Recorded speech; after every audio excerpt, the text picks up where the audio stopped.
Hi everyone. I wanted to discuss an interesting article I read in the New York Times business section, which goes over President Trump's new executive order effectively banning corporations from buying single family homes for profit seeking and rent.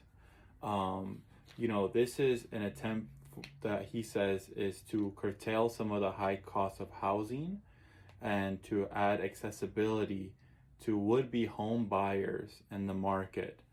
However, there is an exception for a growing type of asset, which is built to rent single home communities.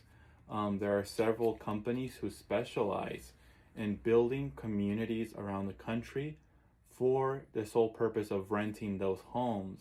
And they argue that this is a progression for some tenants to rent and eventually buy properties, potentially even within that community after a certain period of time.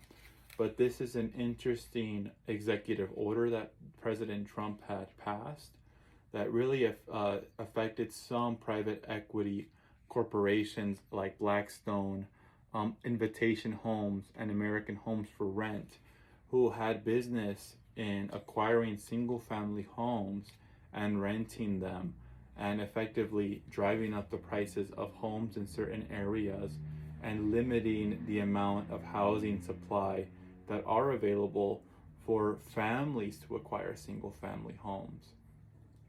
I think it is a good thing that they did restrict some of these corporations' power to acquire single family homes, as this has been a growing debate for about 10 years now.